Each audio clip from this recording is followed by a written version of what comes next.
First access are up.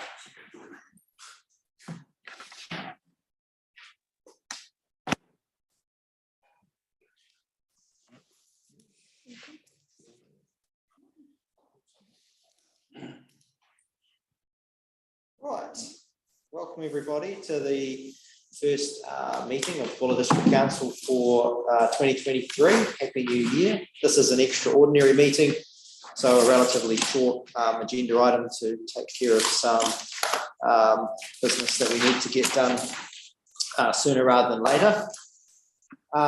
So agenda item number one is apologies. I have an apology from Councillor Weston. Oh, yep. Clearing it open at 3:31. Apologies, an apology from Councillor Grant Weston. Any other apologies? Somebody like to move acceptance of that one? Move Deputy Mayor Basher. Seconded Councillor O'Keefe. All those in favour? Any against? One's carried. Agenda item number two, members' interest. Are there any items on today's agenda where members wish to disclose a financial or non-financial interest? Okay, I move that there's none to record. Somebody second that, please. Seconded Councillor Fowler. All those in favour? Any against? That's carried unanimously. Right, agenda item 3 is the BDC annual report adoption. I'll pass over to Douglas.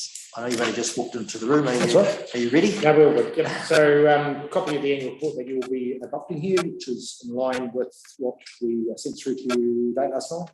Also sent you a copy of the draft opinion. Now, the auditors just before said that we got a bit tied up at the year end. They haven't signed the opinion, but they say that is the opinion we're signing. If you could adopt the annual report, though, the one we've got to this position here, that meets their needs. They just need to sign the opinion, unfortunately, tomorrow. That does happen.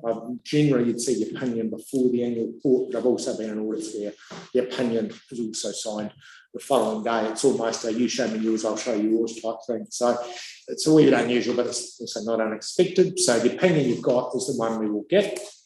Here's the letter of representation that Worship the Mayor and Acting Chief Executive have signed. So they're the three key pieces of information that we need to adopt the annual report. Some of you might have a few changes you're suggesting. You could actually send those through to us and we can see what we can make those there if they're critical to the adoption process. I don't intend to go through the document, Worship, but I would just highlight, certainly for those listening, that the overview on page 20 and the flood recovery on page 40 make very good reading in terms of understanding the activities of the Buller District Council for the year ending 30 June 2022. Financially, if you consider the two flood events, the council is in very similar position financially as to what it was. It's done extremely well getting government grants and other monies, and has managed to sort of accommodate also the challenges financially itself. So that's, I think it's a good sign of the council being able to overcome a really challenging situation it found itself in. So there's further note on page 181, being note 29 of major variances as part of our disclosure, which also gives you that sort of complete picture. So happy to take any questions on where we're at, but I'm very pleased that we've finished this particular process. Cool, thank you. And so that audit opinion letter was circulated last night to councillors in draft form, but that is the... Yeah, I'm told that the only thing that will change is the word draft is removed, which is what we'd expect. Okay, thank you. Right, well, before I'll open up for questions in a second, just think it's worthy to acknowledge Douglas and Lynn and the team. I know this has been quite a complex audit with the significant external funding and additional pressures that have been put on council systems around accounting for all of the external money and the huge workload that the additional invoicing and staffing of the flood recovery and what have you has put on the business. So just acknowledge the effort. It's been hard work, but hopefully we've got there today. So with that, I'll open any questions from councillors first. Minor corrections. I understand Councillor Bartlett have emailed through a couple of typo type ones that can be included. Other than that, questions? Councillor Reid. I'm not sure it's appropriate time to Mr. Mayor to mention this, but I will not be supporting the adoption. Can I talk about it now very briefly or later? Let's reserve that till we move it, table it. Okay. Yeah. Thank you. Cool. Is there any questions that would clarify your position at this point in terms of information? Sorry, can you? Is there any questions that you could would aid in your clarification? That's cool. Any other councillors have questions on the annual report? It's not on the, it was just on the executive summary on the issues and discussions. And just clarity, it was sort of page 10. Yep. Where it had the council results show comprehensive review, etc. And the major contributor to the increase was the non-cash recognition of the infrastructure asset revitalisation. What that revaluation was that done after and before floods, the way the road, the condition of the roads before or after the floods? So it was done, is that June 2022. We did go through an assessment, one with the finance team and two with the engineering team and three with the valuers to take some, what we call impair some of the roads that damage that suffered. So it wasn't, the number was about 8 million from memory, was it the number we impaired by? Yes. Yeah, so that was one of those allowances you have to put into your accounts, and then as the repairs go through, we'll reassess the road So value. this is with the assumption that the repairs will go through to the valuation. So repaired, no, that the valuation changes over all our asset classes. Yeah. The impairment we put on a number of roads was because they were not repaired at that time. And then we have now received a work program which still may not repair all the roads to the standard they were, but it will certainly bring back the key ones back, and then we'll review that valuation when we get to 30 June 2023. So that's bringing valuation was to bring the roads back to a reasonable standard, not to necessarily a standard that they were. The valuation of 22 reflects the value of the assets at that point. Some of the roads were not in the same condition pre-flood, so were valued lower at that point. So the valuation was a snapshot in time. Correct. On 22nd June. Yeah. What the state of roads were, so June 22. June 22, that's right. Any other questions, councillors?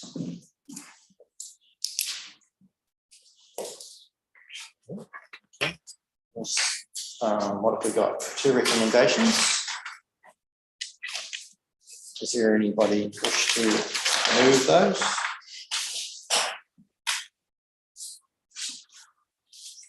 Annalise, you're moving them, both A and C.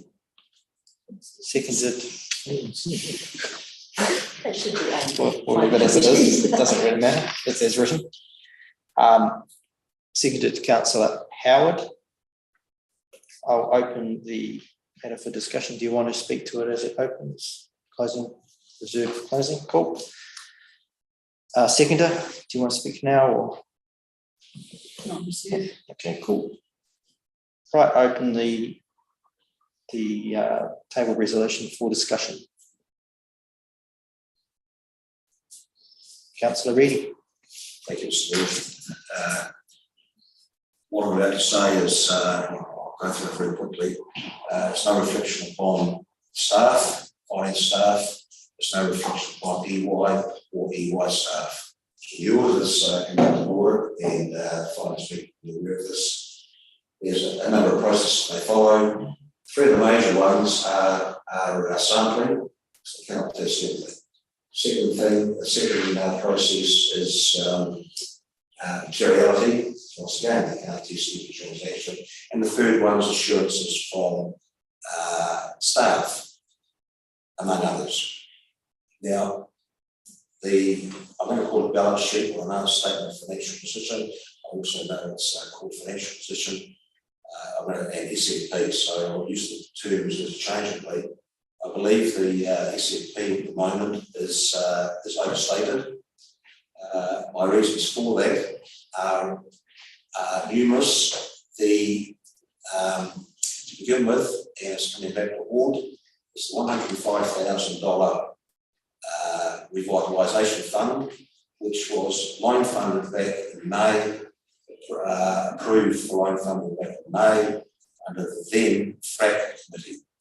Now, my understanding is that item of $105,000 was identified by the then audit office in the previous year audit. The OAG, the Office of the Auditors, have confirmed that. They suggested I go to council to seek more information. All this was done as a ratepayer prior to the elections. Obviously, the OAG is not subject to the OIA, the Official Information Act. So what information they provided was in public interest. Essentially, they gave me very little information. All they said was it was identified. Back in May, there was an indication that it wasn't identified until very recently. I'm not saying that's all correct or not, because I haven't been around that long. What I am going to say, though, is that those assets, you could not go out, there were shovels and spades and what have you. So, having done a information request through the BDC, prior obviously to October, I was told we can't write these off as a P&L because they are a balance sheet item, but sitting in a WIP. That is incorrect, but I'll dwell on that later. Where an asset doesn't exist and it sits in WIP, the first thing you do is write it back to P&L. Now, these assets were loan funded through the May FRAC committee, and the FRAC committee is not authorised by legislation to approve funding outside of the current long-term plan. These particular transactions related up until June 2018, so there's no way they were in the long-term plan. Why the FRAC committee at the time approved that funding when it's outside of legislation? It was mentioned a little while back in a committee meeting by a councillor that it was approved by council. It was approved by what LGN said, say or define as being a committee of the whole. In other words, all council members are in the committee of the whole. However, that does not justify circumventing the legislation which says only council can approve loan funding outside of the long-term plan. That $105,000 was outside the long-term plan. What am I driving at? There are other approvals by FRAC, like I think Rifton might have been one of them. Haven't got the details. It was not budgeted for, but it was approved by FRAC. That rightly sits in the balance sheet, but the process of approving those monies was outside the role of legislation, outside of delegations for the then FRAC committee. I believe at the moment that there's at least 105,000 additional to what the tax providers have come up with, about 356. There's also the question of $1.8 million of accounts receivable sitting in the 120 days and over category. Now, you wrote off about, I can be corrected, either $30,000 or $60,000 of that 120 and beyond. What is $1.8 million of accounts receivable sitting in the balance sheet when what are the possibilities of collection? I don't know. I know that's an operational factor. I know that, but sitting in the balance sheet, I have to ask the question: what if, say, another $400,000 was actually should have been written off? I don't know, because there are accounting rules, auditing rules to follow. I'm just highlighting that, but I find it very difficult to have $1.8 million. I also find it difficult with $105,000, which once again just keeps on appearing. And there are some other items which I'm not going to bore you with because they become technical. These are some of the reasons why they get more technical. I don't want to elaborate any further. Right. However, I do have some. Well, I might be retired this year. I do have some professional standings in terms of BCA. I still have the certificates, even though I am retired. I'm not paid up anymore. But I have to stand by my ethics. Once again, I'm going to stress it's not about the staff, and it's not about EY, but it's about the process. Okay, thank you. Thank you. We're not ready. I can't really add much more. We'll be on the question and answer. That's fine. Anyone else want to speak to the resolutions? Anyone want to speak in favour? Okay, do you want to do a closing right of reply? Nope. No one else wishes to speak. So with that, I'll put the motion. The council, with regard to the 21-22 annual report, A, adopts the annual report with the auditor's report and authorises the Mayor and Acting Chief Executive to sign the representation letter to Ernst & Young. That was moved Councillor Farlap, seconded Councillor Coward. All those in favour? Any against? Was that just to do the representation letter? That was both A and C, as it's written here, but A and B. That's the only resolution. It's the only resolution. Yep. On that split. Yep. And can I have my name recorded? Yep.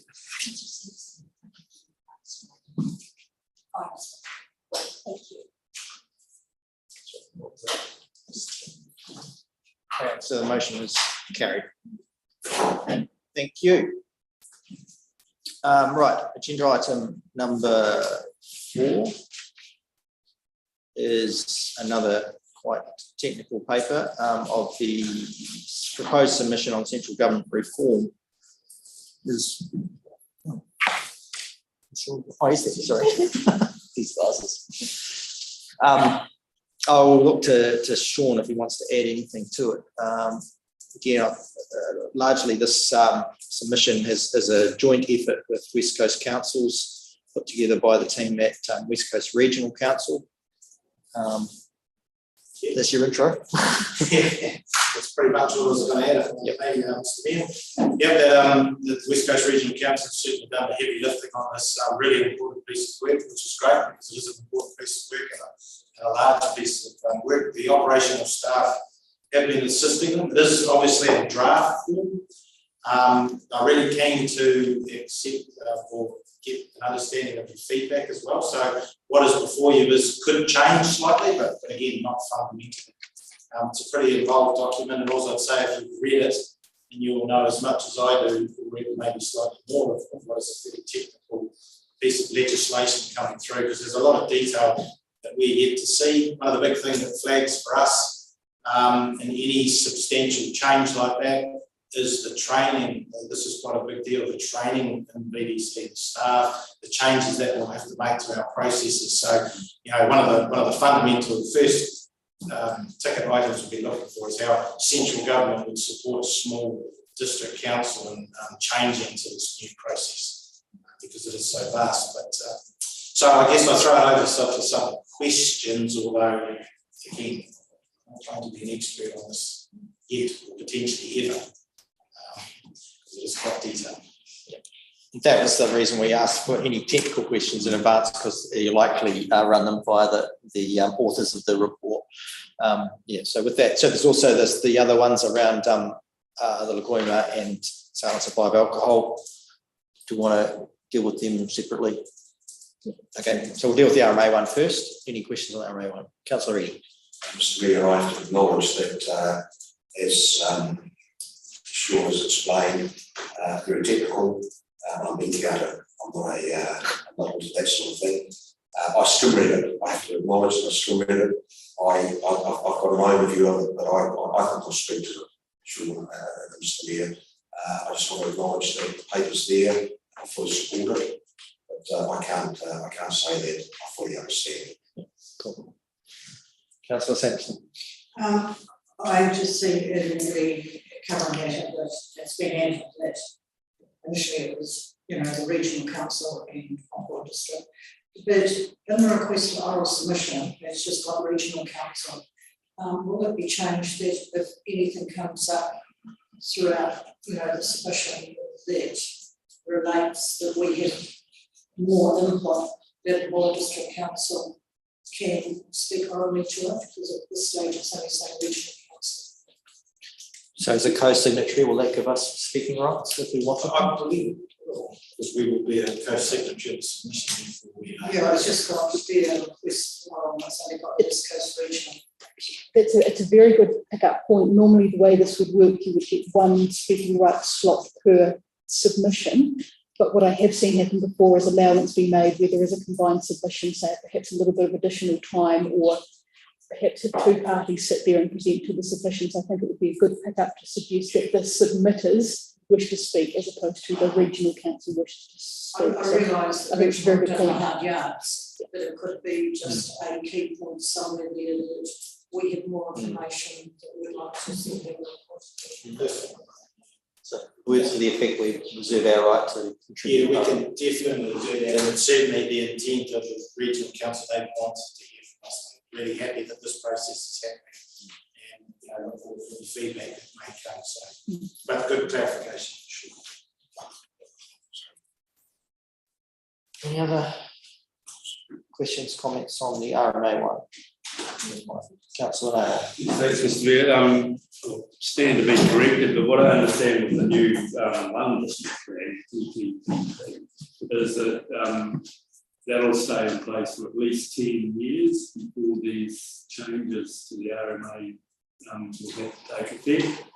And from what we were told that at the meeting the other week was that that was one of the reasons why they sort of fast-tracked it. So, while they sound daunting, all the changes, they may not be of any relevance to us for at least 10 years. That certainly was the advice to TTPP. I'm not sure if that's set in stone, the transition arrangements, because these bills haven't passed yet. Is it written in the If I may, certainly as I understand it, as it's drafted in the building, yes, the TTPP would survive the transition provisions of the new RMA. There are some provisions there about further national direction. For example, what we currently know as national policy statements, they now become something else. Some of those we may have to incorporate before those 10 years are up, but certainly the TTPP will be allowed to continue, and it is being noted around the country that actually what's proposed in these new bills looks very much like the TTPP and has largely been based on the process we've been following. So, but yes, that's our understanding, and it's certainly what the bills are suggesting. Certainly with any changes with national policy statements and environmental standards, we should be making as part of the submission that we shouldn't be faced with the expense of that, because we're spending an awful lot of money on this plan at the moment, and then to have to turn around and spend more money to make changes as national policy statements come in. Just seems really unclear to a small council. So my read of the draft submission covers off that quite directly about the cost to ratepayers and then costs to a plan that we then don't have full control over, but have the requirement to implement. So that is covered, I thought, reasonably well, but my quick read of it. Any other questions, Councillor Oki? Is there any indication on when the Climate Change Adaptation Act will be coming in? Don't think it's timeline yet. We've not been given an indication of a fixed date. No, we're just hearing next year or down the track. Yeah.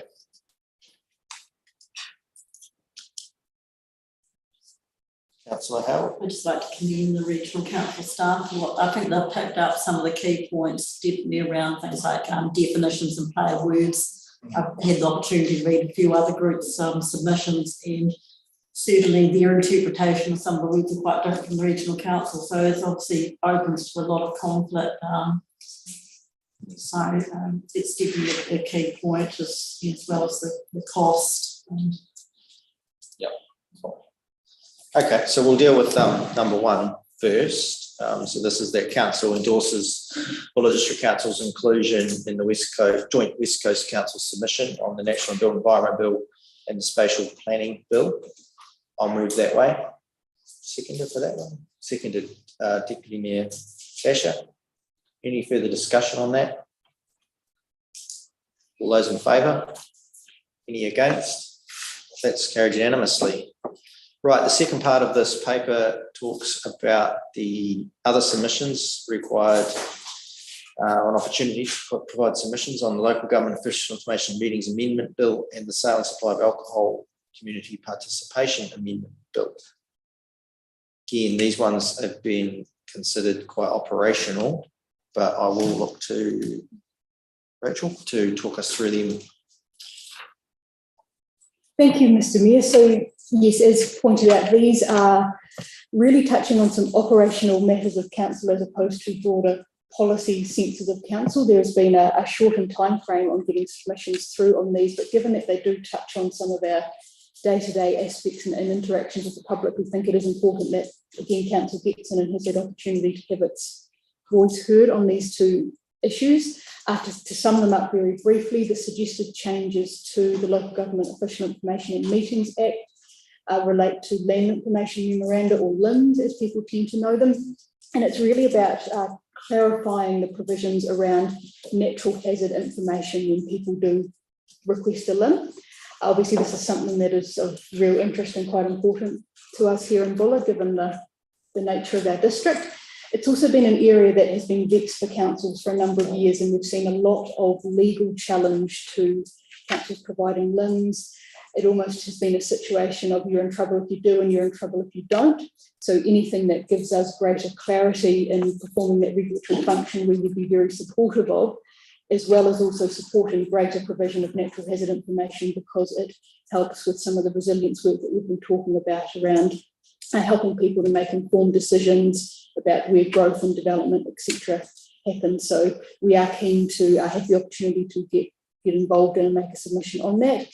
The other relates to the Sale and Supply of Alcohol Act, specifically around the decision-making process, how local alcohol policies, if you have them, are taken into account, and also community participation into some of those licensing decisions. So again, this is quite regulatory, quite technical, but it is part of our day-to-day function, which is why we would again like the opportunity just to put our input and our experience into that.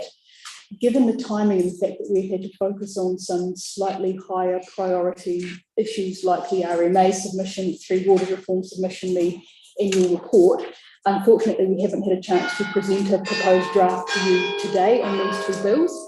What we have shared with councillors, but are not necessarily more broadly just at this stage, as the work Local Government New Zealand has done, and that they'll be put forward on the councils. What we would look to do is build off that work, support it where we agree with it, and bring forward some of our Buller-specific examples and evidence that we can support the points that we are making. So in order to do that within the quite tight timeframe we have on these two bills, what we're suggesting, and just for the information of new councillors, this is not unusual when we find ourselves in this sort of crunch timeframe, is to have council as a whole delegate authority to two members. In this case, we're suggesting the mayor, which we would normally do, and the chair of the regulatory committee, because of the subject matter of the bills, to give that final approval for the submissions to be made. noting that, of course, what we will do is circulate those drafts to all councillors before we would seek that final sign-off, and then obviously once we've done that, we can make what we've submitted publicly available as well.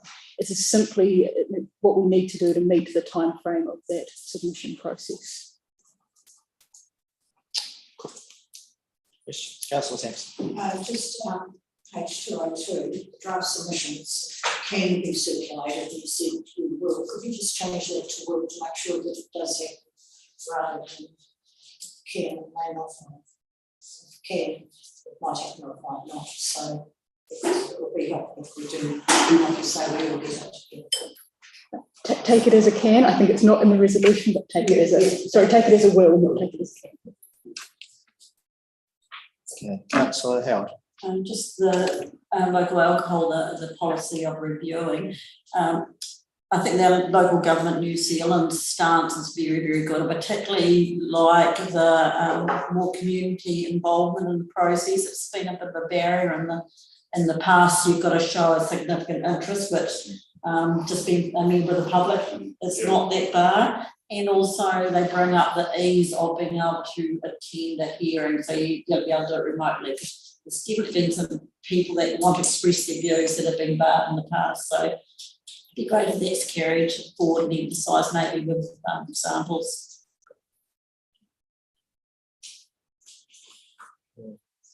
Councillor. I also have another role as chair of the district licensing committee, so the alcohol one's got some significance. For some time, the district licensing committee's been wanting the council to adopt a new LAP, a local alcohol policy, because it simply makes our job so much easier in terms of dealing with hearings for new licenses, especially for new off licenses. And in the past, we would have, probably not had some new licenses issued had we had a local alcohol policy. And so this is good news in that respect. But I will advise the council that if the legislation is passed, and it does make it easier, especially if the provisions for appealing, like the big supermarket chains and liquor chains, is taken away, that Chloe Swarbrick is looking to do, then the district licensing committee will be petitioning the council to push on with their own local alcohol policy. Thank you. Anyone got anything further on that? Those two pieces? You don't want to move it, Chair of Regulatory? Yep. Okay, so Councillor Nolan's moving to delegate authority to myself and himself to endorse submissions from Buller District Council being made on the Local Government Official Information Meetings Amendment Bill and Sale and Supply of Alcohol Community Participation Amendment Bill. Is there a seconder? Seconded, Councillor Reedy. Any further discussion? All those in favour? Any against? That's carried unanimously. Thank you. Okay, thank you, councillors. That concludes the business of the extraordinary meeting. So I'll declare it closed at 4 minutes past 4. Thank you.